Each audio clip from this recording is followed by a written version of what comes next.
Hello students, this is the third part of your video for chapter number 3 from civics.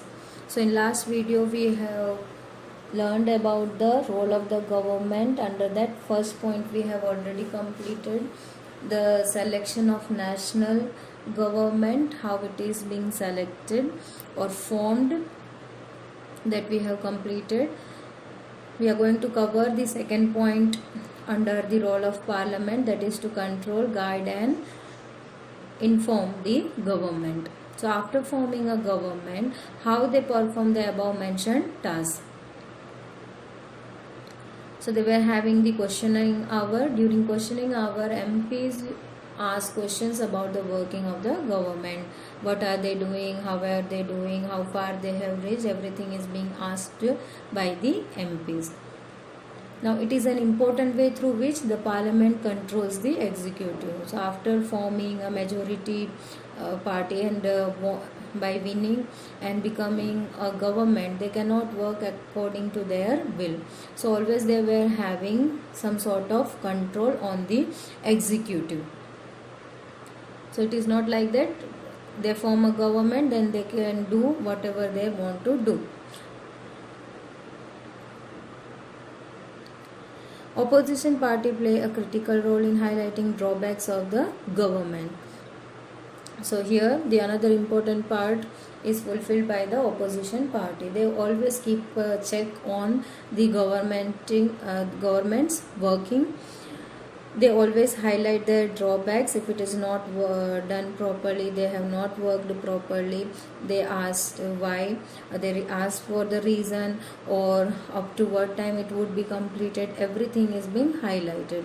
So ruling party won because of the people's voting, indirectly I can say, but they are considered as the representative of the people.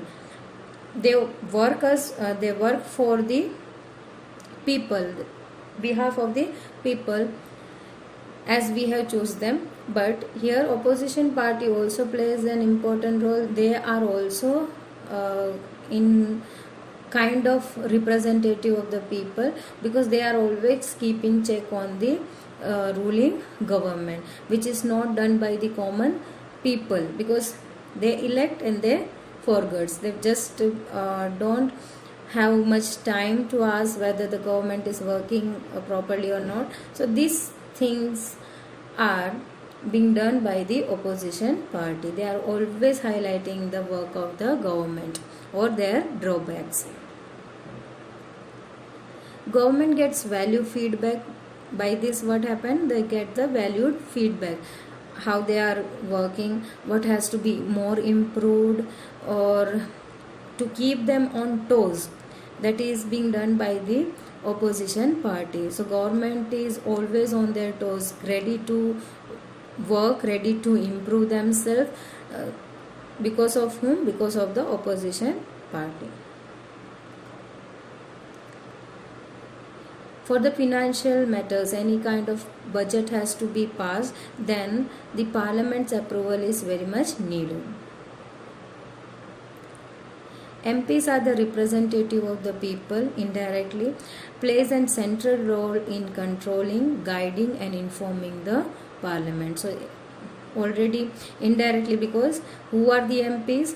They are the member of legislative assembly. We have elected them through voting. Later on these MLAs are becoming the MPs. So indirectly they are being elected by the people only. So they were considered as the representatives, and they play a central role by controlling the parliament, by guiding what has to be done, how has to be done, and informing parliament what is being needed in each and every state.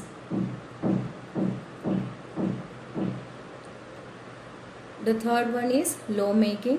The most important function of the parliament is to make law for a country. As I said in the first slide, that is legislature part, the parliament. Now Rajya Sabha plays an important role of reviewing and altering the laws initiated by Lok Sabha. This also we have covered in the previous slide. So in detail about the law making we will learn in the next chapter in detail. Just you have to know that law making means who is making the law? The parliament is making the law for a country. For this chapter only this much you have to know. Now who are the people in the parliament? Parliament represent the nation. People from various backgrounds participate in the parliament. That is from rural areas, regional parties, everyone is participating from the different backgrounds. Now some seats are reserved in the parliament for SCs and STs. SC stand for scheduled caste and ST stand for scheduled tribe.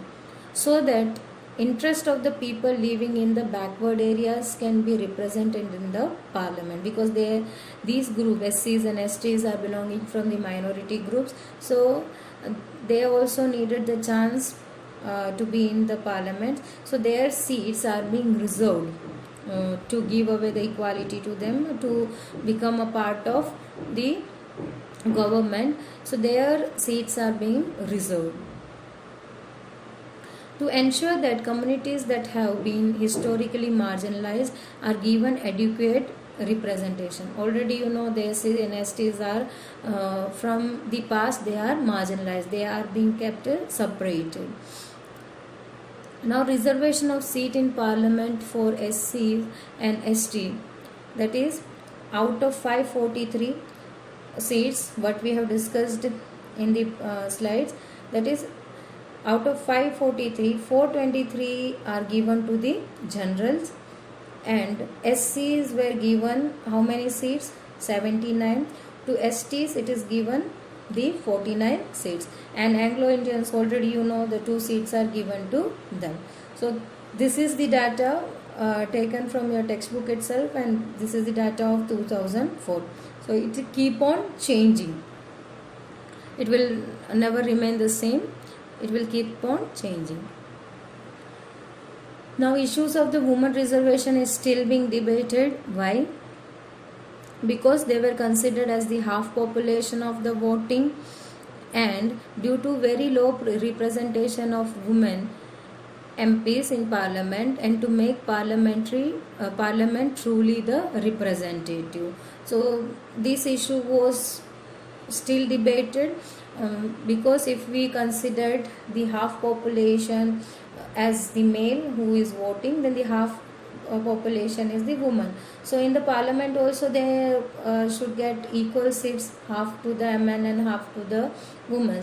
But that number of women MPs we are not having in the parliament. So still it is debated, and to make the parliament truly representative, their seats are needed importantly. So here your chapters completes. Hope you have understood each and every topic. Still if you are having any doubt, please ask by messaging me or texting me. Till then, stay tuned for the next. We are continuing with the revisions from Monday. Thank you.